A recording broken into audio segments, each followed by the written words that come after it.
This is the Transportation TV News Update. I'm Tony Dorsey reporting. Topping the news this week, the American Society of Civil Engineers, ASCE, used Washington, D.C.'s functionally obsolete but safe to use Frederick Douglass Memorial Bridge as a backdrop for the release of its 2013 report card on the state of the nation's infrastructure. Civil engineers are stewards of the environment and our nation's infrastructure, charged with design, construction, operation, and maintenance of these vital public works. 16 different categories of infrastructure were graded, from aviation to wastewater, and according to the ASCE, the overall grade was a D+. The co-founder of the Building America's Future Coalition, former Pennsylvania Governor Ed Rendell, told reporters at the ASCE press conference he wasn't surprised by the low grade. The World Economic Forum, just less than 10 years ago, ranked the overall American infrastructure as #1 in the world.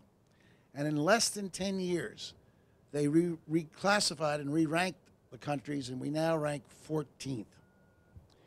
It is a disgrace that in the richest country in the world, we've allowed our infrastructure to virtually crumble from lack of investment. Focusing on surface transportation infrastructure, the ASCE says the grade for roads went up from a D- in 2009 to a D this year, due in large part to the one-time investments made to improve pavement smoothness using stimulus funds provided by the American Recovery and Reinvestment Act. Bridges also went up from a C- in 2009 to a C+. Well, what we're seeing across America is certainly a recognition that we had a number of deficient bridges. And so we're seeing states and cities actually come to grips with that, and they're starting to invest more money in their bridges. I happen to live in the Portland, Oregon area, and for the first time in 75 years, we're building 2 bridges across the river in Portland. One of them a replacement and one of them brand new. And you're seeing that played out nationwide. In a statement released by the American Association of State Highway and Transportation Officials, Executive Director Bud Wright said, "This report card accentuates the need for a long-term, sustainable funding source for surface transportation moving forward. By connecting greater investment in transportation projects to measurable improvements in efficiency and connectivity, the report demonstrates why adequate infrastructure investment is key to our future economic prosperity." In terms of surface transportation projects alone, the ASCE estimates America has an $846 billion investment gap between what we're spending in 2013 and what we need to invest by the year 2020. I think the message is that if we can invest in our infrastructure, you'll get a better quality of life. Maybe you won't be stuck in traffic across this bridge behind us. Your water systems will continue to deliver clean, safe, reliable water no matter where you are in the United States. Wastewater systems will discharge treated wastewater into our rivers, leaving them still swimmable, fishable, drinkable. I mean, this is an investment as opposed to an expenditure, and the whole system works together.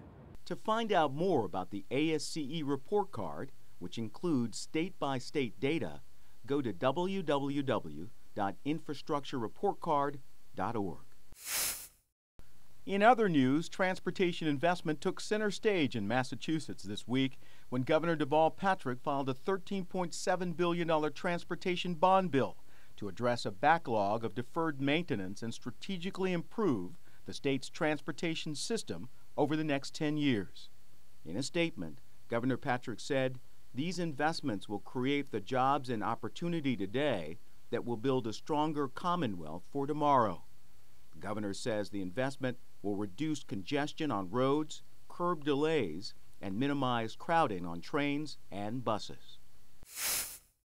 And speaking of investment, the European newswire AFP reports that Thailand's cabinet approved a plan this week to spend $68 billion on a high-speed railway and other transportation megaprojects to drive that nation's economic development. Under the 7-year plan, government officials say 200 high-speed trains will cross over 4 lines linking the capital Bangkok with the north, south, and eastern parts of the country. That's the Transportation TV News Update. Thanks for watching.